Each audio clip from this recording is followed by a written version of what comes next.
after spending over $20 million with Performance Max campaigns alone in 2024, I was able to develop a brand new Performance Max campaign structure that I will be using to scale all of the e-commerce brands I'm working with past 7 and 8 figures in 2025. And in this video, I want to break down this PMax campaign structure for you step by step so you can implement it on your own brand as well. But before we get into any of the nitty-gritty details of this strategy, let's first understand really what's been going on with Performance Max campaigns this whole past year and why this new structure even came into play. Now, if you have been using Google Ads since the beginning of 2024, you know that Google Ads and just PMax campaigns in general went through a massive update which was directed towards quality when it came to Performance Max campaigns. And this specifically happened in October of 2024. But essentially what happened was now Performance Max campaigns suddenly became more focused on the ad rank. If we look at this page right here, this third specific update really was the nail in the coffin when it came to Performance Max campaign, simply because now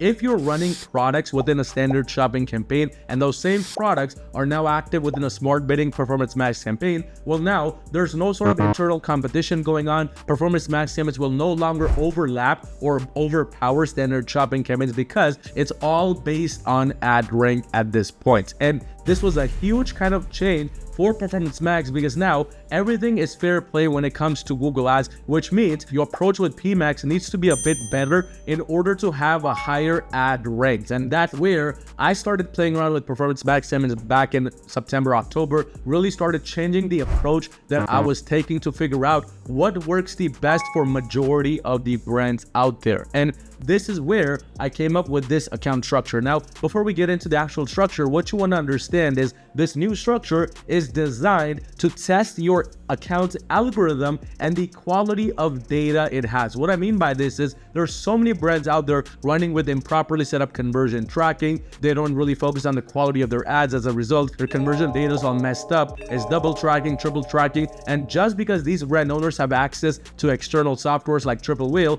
they don't really pay too much attention to the Google Ads attribution. This is a big mistake because now with ad rank in play, the quality of your data, the quality of your ad account in general will influence how well your Performance Max campaigns do. And this is where this PMax campaign account structure comes into play. This is what I call the 1-2 approach. Essentially, what this approach says is within one Performance Max campaign at any given time, you should have no more than 2 to multiples of 2 asset groups running at any given time. When I say multiples of 2, I mean 2, 4, 6, 8, 10, etc. Ideally, you want to basically start out with 2 while you implement this approach. And basically, this approach is the feed-only approach versus the assets-only approach. Essentially, if we go into this ad account right here and look at this strategy in play, we can exactly understand what this approach is. So basically, the 1-2 approach says that within one PMax campaign, you should have no more than 2 asset groups at any given time running, or multiples of 2, so 2, 4, 6,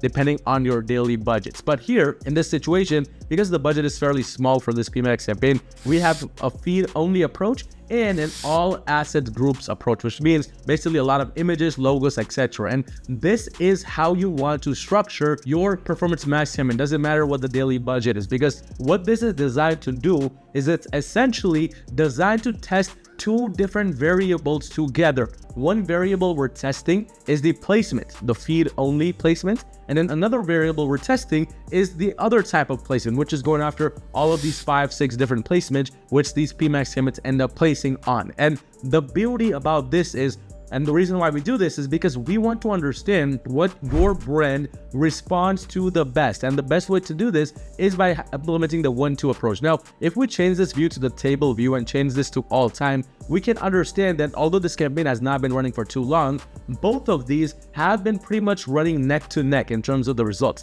Both of these have spent about the same amount of money, but one has clearly a higher conversion rate and higher revenue than the other. Even though the ROAS is the exact same, one has clearly been performing a little bit better. And it's the one with the assets in there. So clearly from this test, what we understand is the assets approach works a lot better for this brand versus the feed only approach. But now that we have a winner, which is the assets approach, we want to now test it against something new, which means if the assets group with a bunch of logos, headlines, etc. is the winner, what we are now going to do is we're going to get rid of the other one completely, so we can now focus on the assets only approach here, which is this one. But for the next test, for the next 1-2 variation, instead of adding maybe a bunch of these signals, we're going to take out all of these signals and search themes. Or maybe we're going to change maybe a few of these images to understand if that does better for this ad. And the goal here is to slowly gain momentum for this performance max campaign step by step by adding in more asset groups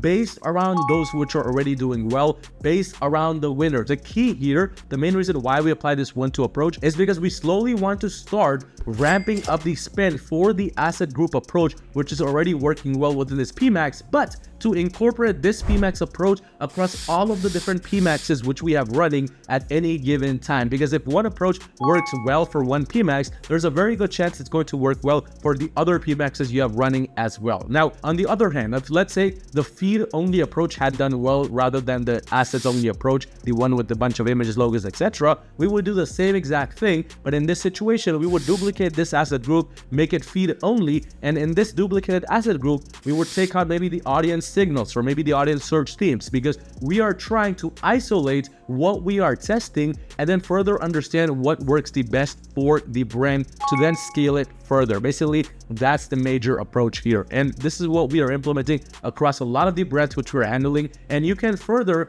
customize this 1-2 approach. Maybe you can maybe 1-3 or 1-4, maybe have feed only, like 2 different asset groups, feed only, and then 2 separate asset groups with logos, headlines, images, etc. getting tested side by side. But if you run a brand doing $1 million a year, you need extra help scaling your brand to the next level, go on to my website at yourmarketing.com, schedule a free call with me, and let's see if we can potentially work together and make that happen.